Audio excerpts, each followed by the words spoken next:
While my 8-year-old lay on life support, my mom texted, "Bring cupcakes for your niece's party." When I said I was in the hospital, she snapped, "Stop with your selfish drama." My sister added, "Kids get hurt." My dad said I was attention-seeking. I was still in shock when the doctor walked in and said, "Your mother." My name is Elena, and I'm a single mom to an incredible 8-year-old girl named Kaya. She has been my entire world ever since her father walked out on us when she was just 2 years old. We've built a wonderful, happy life together in our small apartment, just the two of us. I work as a nurse at the local hospital, a job that would later become more important than I could have ever imagined. My relationship with my family has always been complicated. My mother, Monica, has a special talent for making every situation about herself. My older sister, Naomi, is her undisputed favorite, the golden child. She's married to a successful lawyer, lives in a beautiful big house, and has 2 children who, in my mother's eyes, can do no wrong. There's my niece, Erica, who's also 8, and my nephew, Nolan, who's 5. My father, Franklin, mostly just goes along with whatever my mom says, believing that keeping the peace is the most important thing. I've always been the black sheep of the family, the one accused of causing drama whenever I have an opinion or, heaven forbid, a need of my own. My world was irrevocably shattered on a perfectly ordinary Tuesday afternoon in March. I was finishing up my shift in the pediatric ward when my phone rang. It was Kaya's school. The principal's voice was trembling as she told me there had been a terrible accident. A drunk driver had run a red light and plowed into the side of the school bus. Several children were hurt, and Kaya was among the most seriously injured. She was being airlifted to the regional trauma center. I don't remember the drive to the hospital. The next thing I knew, I was sprinting through the emergency room doors. The first clear memory I have is of the lead trauma surgeon, Dr. Ron Ellis, finding me in the waiting area. His expression was grim. Kaya had sustained severe head trauma, there was internal bleeding, and she had multiple broken bones. She was already in surgery, fighting for her life. The following 18 hours were a nightmarish blur of sterile waiting rooms, hushed conversations with doctors, and silent, desperate prayers to any higher power that might be listening. When they finally allowed me to see her, my heart shattered into a million pieces. My vibrant, beautiful daughter looked so small and fragile in that hospital bed, surrounded by a tangle of machines that were breathing for her and monitoring her every fragile heartbeat. She was on life support, placed in a medically induced coma to give her brain and body a chance to heal. The doctors were cautiously hopeful but brutally honest. They couldn't tell me if she would ever wake up. That first night, overwhelmed and terrified, I called my mother. I was sobbing so hard I could barely get the words out. "Mom, please, you have to come. I can't do this alone. Kaya, she might not make it." There was a long sigh on the other end of the line. "Oh, Lena, for heaven's sake," she said, and I could practically hear her eyes rolling. "You're always so dramatic. Kids are resilient. I'm sure she'll be fine. I can't just drop everything and drive 3 hours because you're panicking." I should have taken that as the warning sign it was. But in my vulnerable state, I just felt a fresh wave of loneliness. I spent the next 3 days living in that hospital room. My colleagues, the incredible nurses, brought me coffee and food, and they even set up a cot so I could sleep right beside Kaya's bed. I held her limp hand and read her favorite storybooks out loud, praying that somewhere in the deep recesses of her mind, she could hear me and know I was there. It was on the 3rd day, a Friday afternoon, that my phone buzzed with a text. It was from my mom. "Don't forget to bring the cupcakes for Erica's school party tomorrow. You know, the ones with the pink frosting that she likes." I stared at the screen, my mind refusing to process the words. Erica was my niece, also 8 years old. My mother was texting me about cupcakes, while my daughter was connected to machines that were keeping her alive. My hands shook as I typed my reply. "I can't. I'm in the hospital with my daughter. She's fighting for her life." Her response was almost instantaneous. "You always ruin everything with your selfish drama." I actually gasped aloud. The sound was so sharp that the nurse, who was checking Kaya's vitals, looked over in concern. I wasn't okay. I was the furthest thing from okay. Then, a new text came through, this time from my sister, Naomi. "Stop being so dramatic. Kids get hurt all the time. Erica has been looking forward to this party for weeks. Don't you dare disappoint her just because you want attention. A wave of nausea washed over me. These were the people who were supposed to be my support system. My hands were trembling, so badly I could barely type. Kaya's on life support. She might die. How can you possibly call this drama? Then, the final blow came from my father. Your niece's party is more important than your attention-seeking. You've always been jealous of Naomi's family. Stop using your daughter to get sympathy. I froze, my phone clutched in my hand, tears streaming silently down my face. My own father had just accused me of using my critically injured child as a tool for attention. I was sitting there, paralyzed by their sheer cruelty, when Dr. Ron Ellis walked back into the room. "Elena," he said, his voice soft but serious. "I have some news.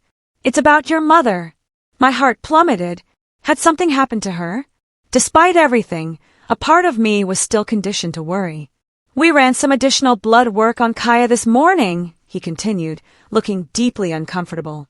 "But that's not why I'm here. Your mother, Monica, called the hospital this morning. She identified herself as Kaya's grandmother and tried to get detailed information about her condition." He paused, choosing his words carefully.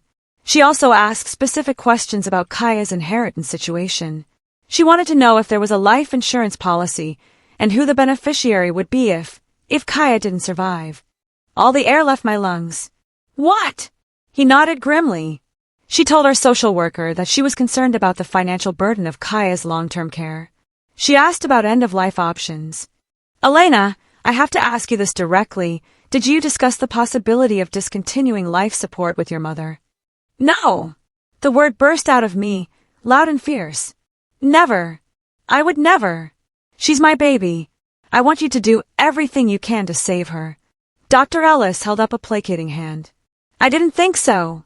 Your devotion to Kaya has been evident to everyone on this floor. But I had to ask because your mother was quite insistent.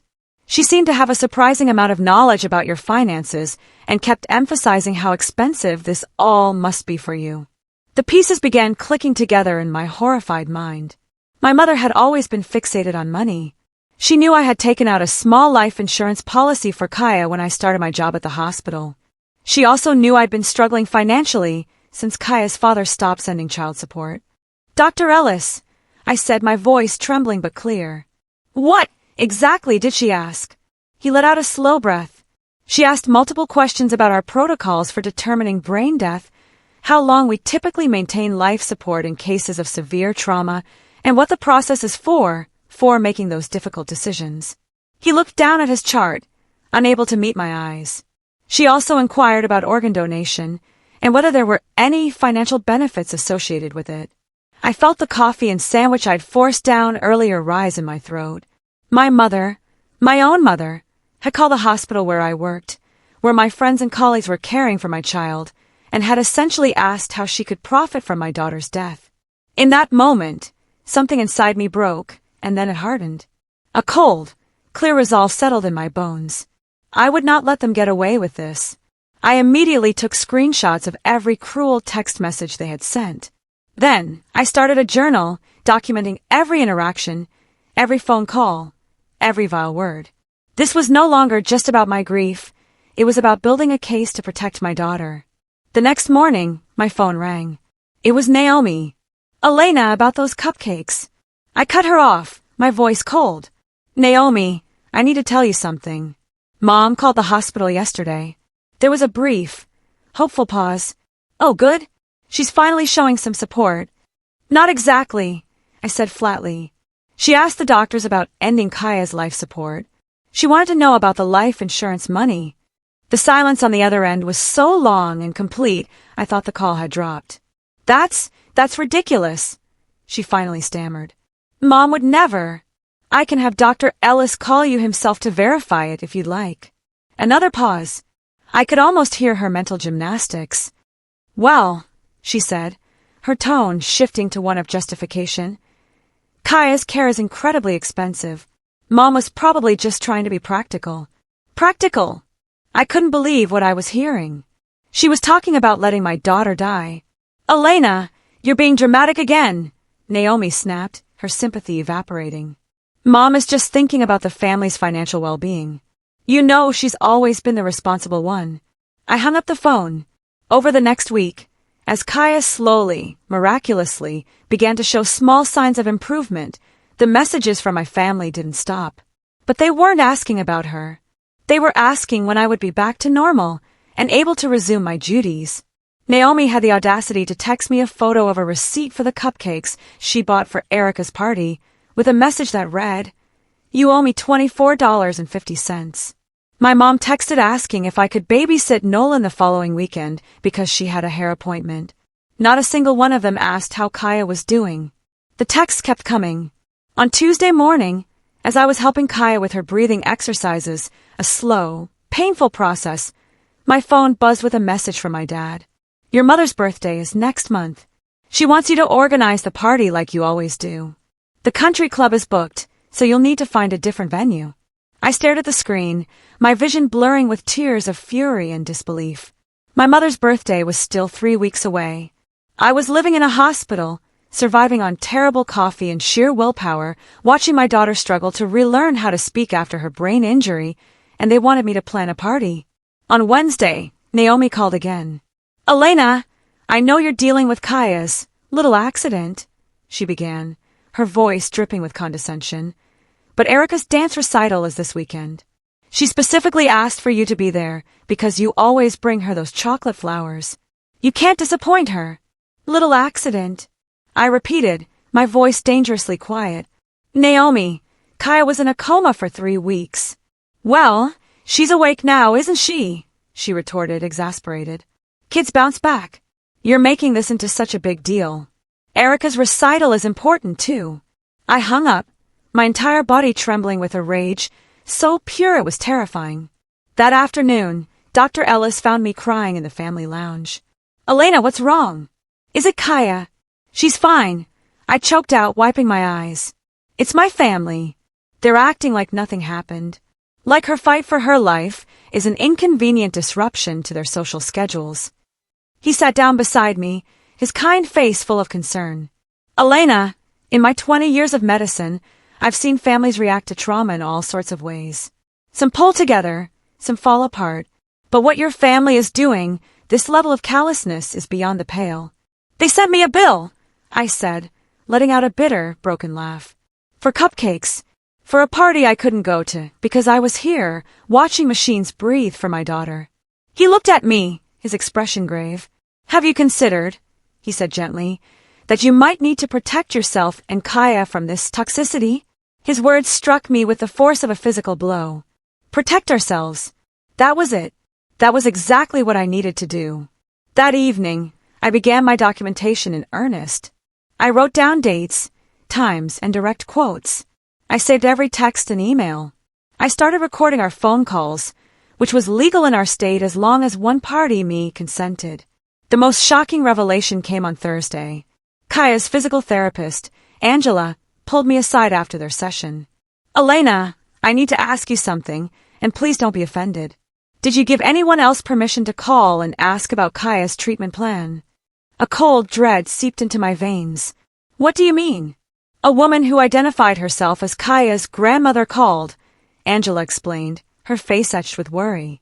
She was asking very specific questions about Kaya's projected recovery timeline, the potential costs of long-term care, and whether we anticipated any permanent disabilities that would require expensive interventions.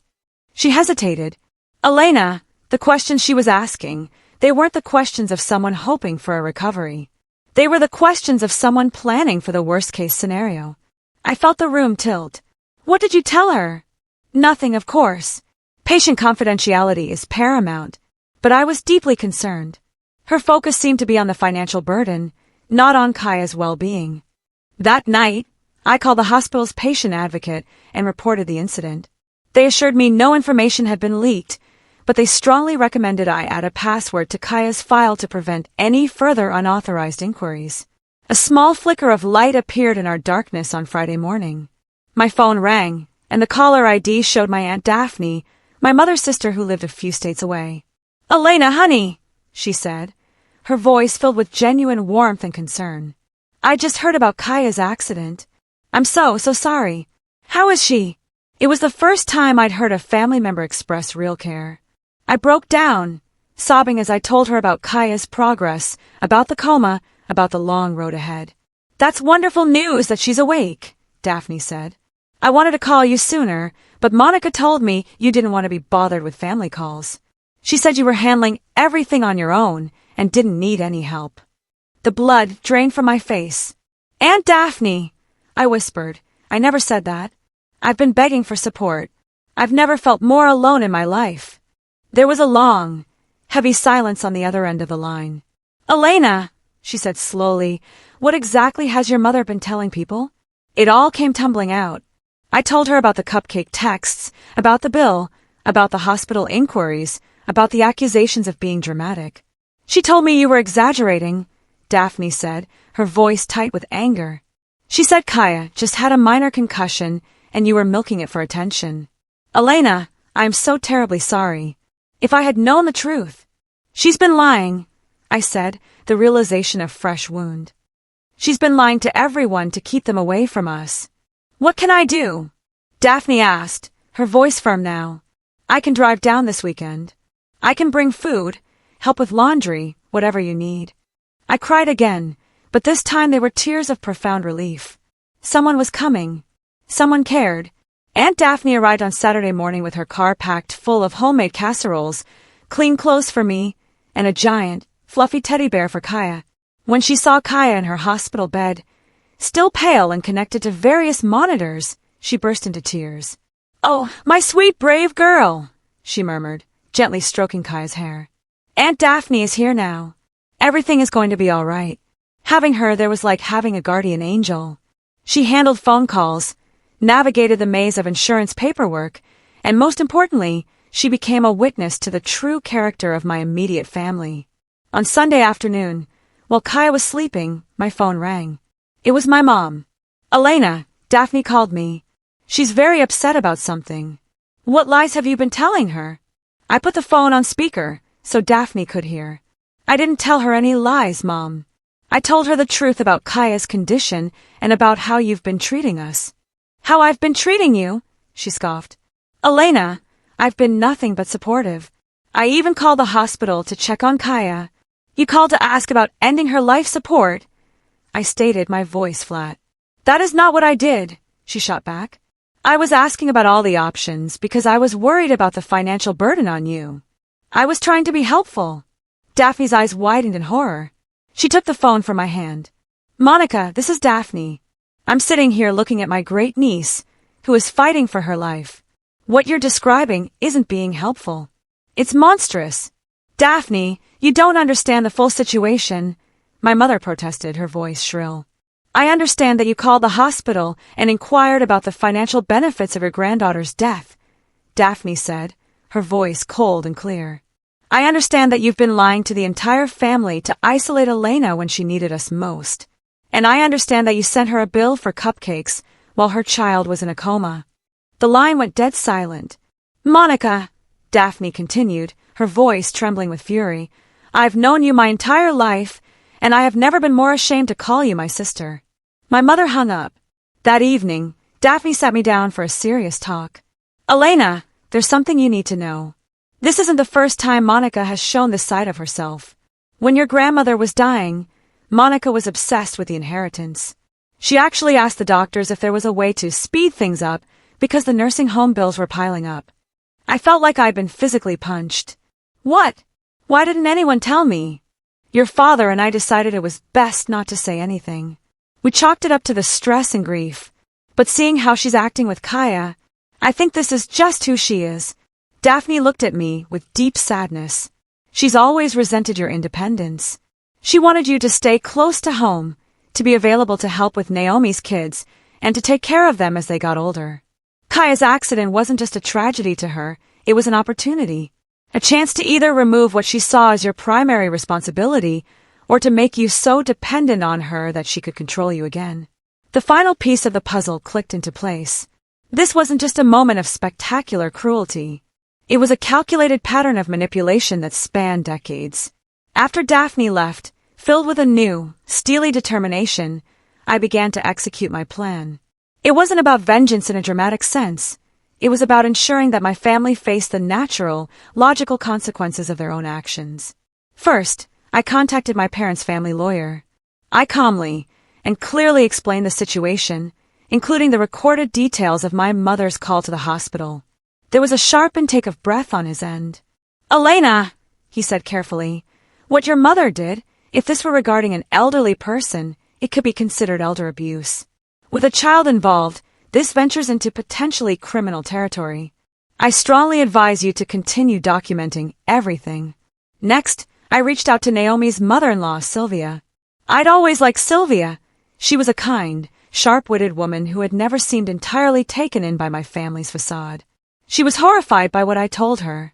"Elena, my dear, I had no idea," she said, her voice filled with genuine shock and anger. "What can I do to help?" Sylvia, as it turned out, was wonderfully connected in our small town. She sat on the hospital board, was friends with the school superintendent, and knew everyone who was anyone. More importantly, she had never been fond of Naomi and had always suspected her perfect life was a carefully constructed illusion. Quietly, strategically, Sylvia began to share the truth with key people in the community. In a town as small as ours, news like this spread like wildfire. The consequences began to ripple outwards. Naomi's husband, David, was up for a partnership at his prestigious law firm. Suddenly, the senior partners, several of whom were close friends with Sylvia, became noticeably cool toward him. Questions were quietly raised about his judgment and moral character. How could a man who stood by while his wife and mother-in-law discussed ending a child's life for money be trusted to handle sensitive family law cases? His partnership promotion was put on indefinite hold. My mother's position as treasurer of our local church was quietly revoked. The pastor, who had heard the story from his wife, a volunteer at the hospital, suggested my mom take a step back to reflect on the core Christian values of compassion and family. My father's construction business started to lose clients. Word had gotten around that he had called his own granddaughter's fight for life attention-seeking. In a community that prided itself on family values, this was a reputation killer. Major contracts were canceled. The local school board removed his company from their approved vendor list. But I wasn't finished. I obtained a formal restraining order against my mother, detailing every harassing text, every inappropriate phone call to the hospital, and her attempt to gain access to Kaya's financial and medical information. The judge granted it without hesitation and even extended it to include my father based on his documented behavior. The local newspaper ran a small, discreet piece about the restraining order. They didn't print names, but in a town of 15,000, everyone knew. The social ostracization was swift and absolute. My mother was dropped from her bridge club and her book club. Even the cashiers at the grocery store, who had always been friendly, now treated her with cold indifference. Meanwhile, the foundation of Naomi's perfect life was crumbling. The stress of the community's judgment, combined with David's career troubles, exposed the cracks that had always been there. It was revealed that Naomi had been having an affair with her personal trainer. David filed for divorce. The custody battle was brutal. David's lawyer entered all of Naomi's cruel text messages about Kaya into evidence. Reading them aloud in the quiet, formal courtroom was devastating. "Stop being so dramatic. Kids get hurt all the time. Erica's party is more important than your attention-seeking." The judge awarded David primary custody of both children. Naomi was granted only supervised visitation until she completed extensive parenting classes and counseling. My father's business never recovered. Within 6 months, he had lost over 60% of his income. They fell behind on their mortgage and were eventually forced to sell the family home I'd grown up in and move into a small, cramped apartment. Their social circle had evaporated completely. They were pariahs. Through it all, Kaya continued to heal. Her recovery was long and difficult, filled with physical therapy, speech therapy, and countless medical appointments, but her spirit was indomitable. She woke up one morning, about 3 weeks after the accident, and asked for her favorite stuffed animal. Then she asked, "Did Grandma Monica come to visit?" My heart ached. "No, sweetie," I said, smoothing her hair. "Grandma's been very busy." "With what?" she asked, innocent and confused. It was in that moment I realized my 8-year-old daughter possessed more empathy and emotional intelligence than the rest of my family combined. About a year and a half after the accident, our lives had transformed. Kaya was thriving, playing soccer and talking about becoming a doctor someday. I had reconnected with Sylvia's son, Dean, a kind and patient pediatric nurse who adored Kaya. We were married in a small, beautiful ceremony. Kaya was our flower girl, and Sylvia gave me away. My biological family was not invited, but our chosen family, the nurses, doctors, fellow parents from the bus accident, and Sylvia's wonderful family, filled the space with more love than I had ever known. I did reach out to Naomi once, but not for reconciliation. I called her about Erica. I told her that despite everything, I loved my niece and that my door would always be open to her if she ever needed a safe place or just someone to talk to. It was a boundary, not an olive branch. Some wounds are too deep to ever truly heal. Recently, my mother was diagnosed with early-stage breast cancer. Her prognosis is excellent, but she reached out, asking me to help with her care. Families should stick together during a health crisis, she wrote. I looked at the text for a long time, then typed my reply.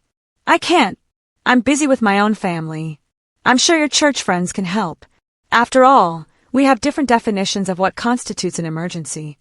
I never heard back. Not long ago, as I was tucking Kaya into bed, she asked me, Mommy, are you happy? I looked at my daughter, alive, healthy, resilient, and surrounded by a community of love, and I felt a profound sense of peace. Yes, baby, I said, and I meant it with every fiber of my being. I am so very happy. We learned that the family you choose is often stronger than the one you're born into. We learned that cutting out toxic people, no matter who they are, is an act of profound self-care. And we learned that the best revenge isn't about scheming or hurting others. It's about building a beautiful, joyful life and refusing to let anyone steal your peace. The cupcakes, as it turned out, were never important at all.